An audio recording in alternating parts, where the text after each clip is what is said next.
Herzlich willkommen zu einer neuen Ausgabe des Whisky-Podcasts von thepodstill.de. In diesem Podcast diskutieren wir aktuelle Themen und führen Interviews mit spannenden Persönlichkeiten aus der Whisky-Welt. Welcome to another episode of the Whisky Podcast made by thepodstill.de. In this podcast, we discuss trending topics and interview headliners of the world of whisky.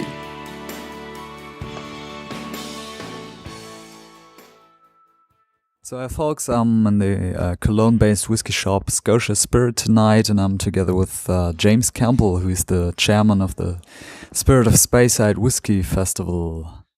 James, could you please introduce yourself to the audience? Yes, hello, I'm absolutely delighted to be here. This is the fourth year that we have been to Scotia Spirit in Cologne and inviting the voters from Cologne to represent Germany in our international competition, which decides on the best Speyside whiskies of the year.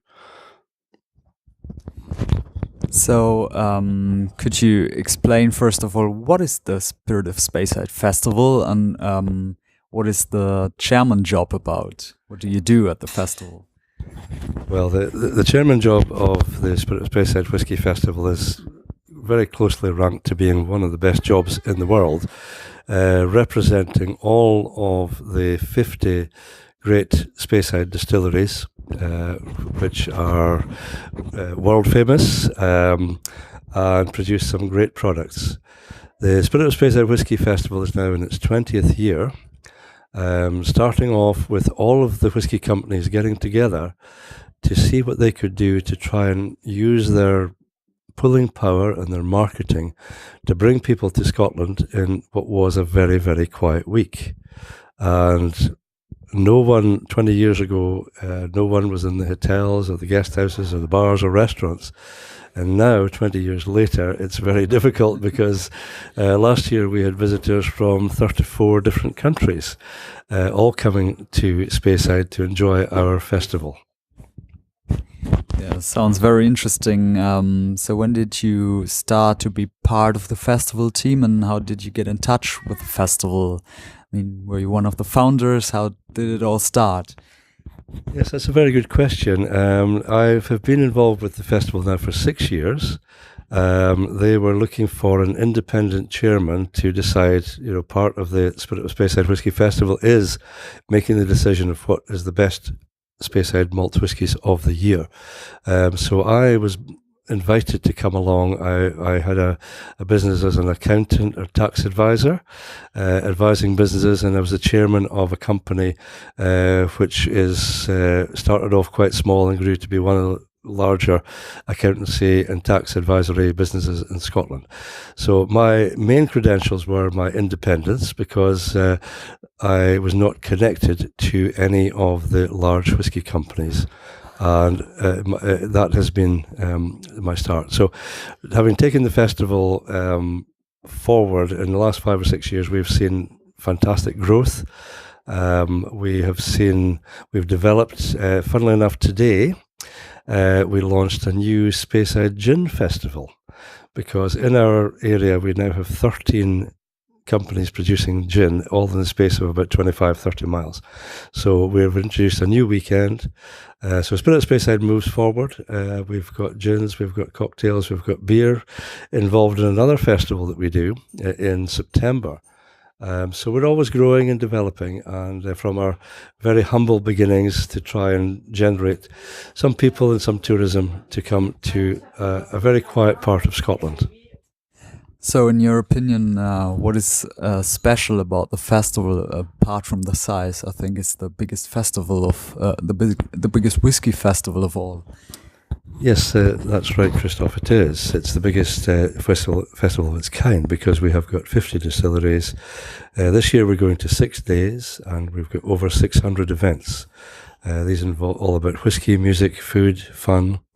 We try to cater for everyone. We've got lots of outdoor activities if you would like to canoe down the river, or if you want to go hill walking. Our secret, I suppose we've got 1 or 2 secrets I should tell you about, and it's all about our people. Year one, people come to the festival because they've heard of our famous brands, the Macallan, Glenlivet, Glenfarclas, Glenfiddich. These are all household names for whisky fans. So that will take them to Speyside for year one. But it's what happens when they get there. They meet so many great people who are involved in the whisky industry. These are our stars, our master distillers, and they will go on personal tours with them. They will make contact with them. And the other part is that Speyside is a very small part of Scotland. From one end to the other, it's about 35 miles. So the towns are very small. And if we had a whisky festival in the middle of Cologne, I could come this year, and then I could come next year and maybe not meet the same people because there's just so many people. Now, in some of our towns, we've only got 2 bars and 3 hotels.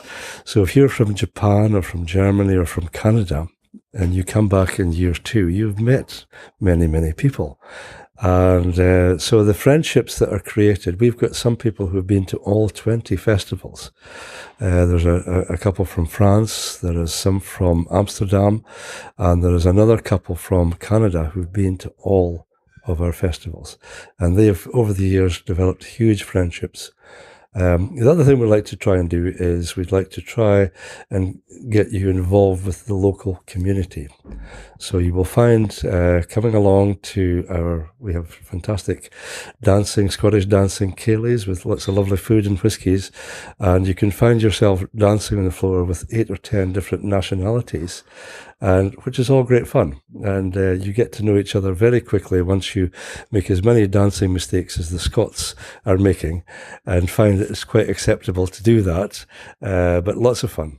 So really that's our people are our secret, and it's the friendships that bring people back year in, year out, and the great industry stars that we can parade at any point in time. We're very, very lucky.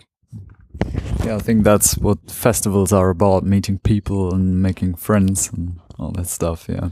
You already talked about the 600 events that will happen within the 6 days. What do you think is the most unusual event you can do? Is it like a distillery visit at night, or can you help in the distilling process or whatever? Are there any kind of unusual events? Well, every year our distillers come up with new ideas, and yes, you can go on a moonlit tour and find whiskies at different places along the road. Lots and lots of whisky and food pairings are terrific. Yes, you can go and blend your own whisky with a master blender who will allow you to try and create your very own personal whisky and then take it away with you. And it's great fun. It's just, and the other thing is that if you've got a group of you, if there's 4 or 6 or 8 of you, you come along and enjoy that experience together and have lots of fun about who's created the best whisky. So yes, you can get whiskies from the cask, which, you know, the creativity is amazing. We can get to from the sublime to the ridiculous. So in the morning, you can find out what is the best whisky to go with a bacon roll. So you will end up getting 4 whiskies and a bacon roll, and you will then have to have a taste and cast your vote. So these are fun, but they're also, when people start in the morning and they like a cup of coffee, they maybe get these are not big drams, but they're just, you know, they might be equivalent to 2 normal sized drams, but it certainly gets you off to a great start in the day. But the creativity is unbelievable. And I mentioned canoeing earlier on. There's River Spey is one of the fastest. It is the fastest flowing river in Scotland. So for canoeing enthusiasts, it's quite an exciting journey. But you can combine that with ending up on a whisky tasting at the riverbank and some food, and just really enjoy the whole atmosphere of you and your group having survived and enjoyed the speed of going down that river, which is fabulous. So you're the chairman of the festival. That means you're the head of the organizing team also. What do you have to do to organize such a festival, and when do you start organizing the festival? I mean, did you start after the last festival last year, and how long does it take? Could you tell us a little about that? Yes, it is. I mean, I'm lucky that we've got, we've got a team of people who start as soon as the first festival finishes, we now start thinking about next year. I'm very lucky. The board of directors of Spirit of Speyside, we've got representatives from Pernod Ricard, Diageo, William Grant, Campari. It just goes on. So the big whiskey, big companies who own the different whiskey companies put representatives onto my board. These are all volunteers who give their time to come and help.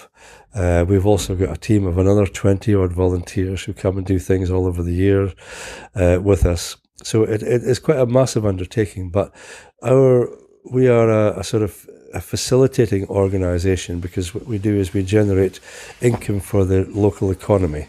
So the restaurants and the bars and the taxi firms are all able to benefit, and we feel that it is our job to make sure that every part of our equation is that our visitor must be really well looked after. So whether it's, we do spend a lot of time trying to make sure that our hoteliers and our restaurateurs and our taxi drivers, there's a civility and there's a conversation, and that people are made to feel very welcome when they come to Speyside. So, but it's a fantastic job. It's never dull. We have actually opened up. We're hearing a rattling going on, so that's quite good at the back of a whisky interview. So we're in the middle of a Whisky Awards tasting, so there is a bit of work being done here as we talk. So and we're having an enjoyable evening, Christoph, I think, Absolutely. Aren't we? Absolutely. Yeah. Talking of the Whisky Award Judging, can you tell us a little bit about the process? I mean, the distilleries can hand in their whiskies, and then there's a big selection of whiskies, first of all, but the voters tonight, they only see 8 whiskies. What happens in between? Well, that's a very good question, Christoph. We start in September with every distiller on Speyside is allowed to put in entries into the competition. This year we started with very nearly 50 whiskies to sample, and we then bring in an industry expert panel of about 12 judges, who is very, very difficult. They've got 50 whiskies to try and nose and taste some of them and decide on the final 8 whiskies out of that.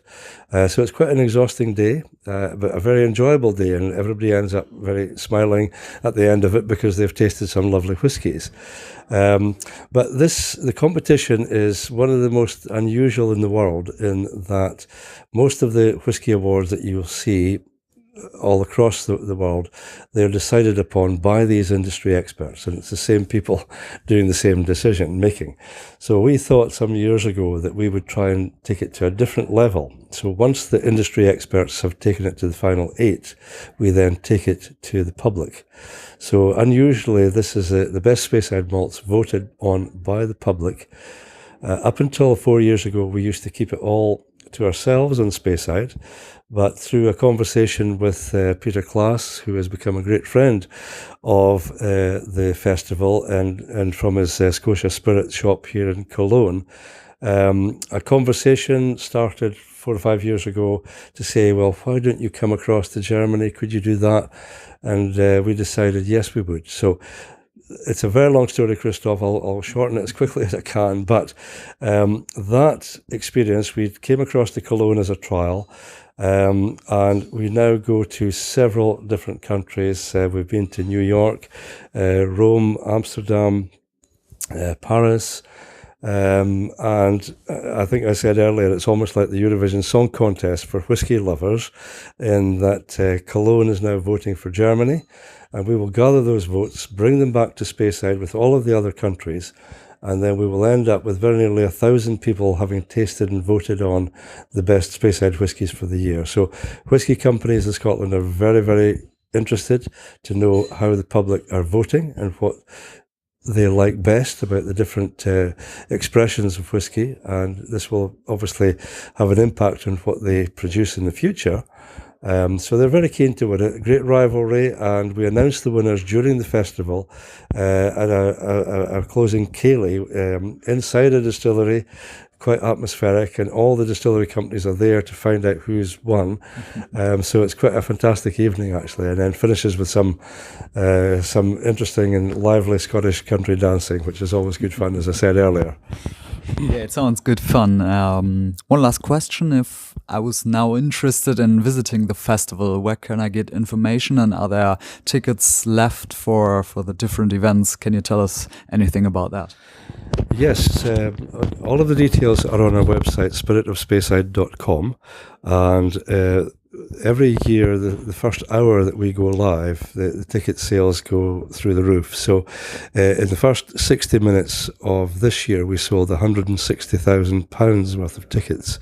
It was almost like selling tickets for a pop concert, because people are just, very, very keen to get the really special tours that they missed last year.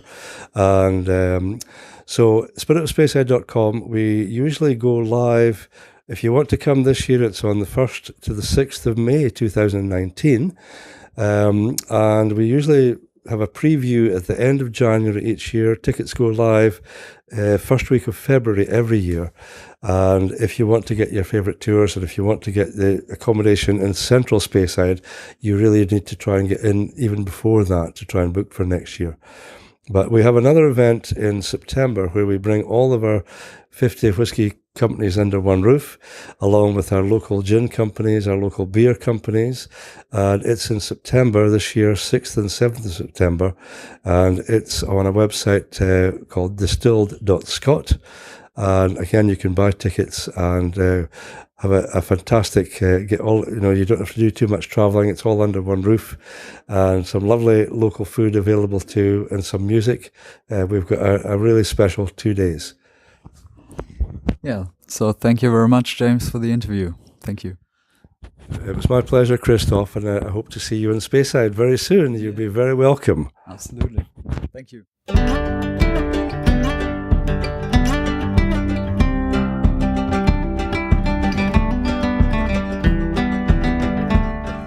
Das war's mit der aktuellen Ausgabe des Whisky-Podcasts von thepodstill.de. Dir haben die Inhalte gefallen oder du hast Anregungen für uns? Dann freuen wir uns über dein Feedback an info@thepodstill.de. Willst du noch mehr über Whisky erfahren? Dann besuche uns auf thepodstill.de oder YouTube und like unsere Facebook- und Instagram-Seite. Bis zum nächsten Mal. Thank you for listening to the latest episode of the Whisky Podcast made by thepodstill.de.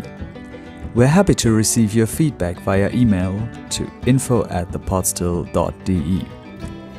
Do you want to learn more about whiskey? Visit us on thepodstill.de or on YouTube, and follow us on Facebook and Instagram. Until next time.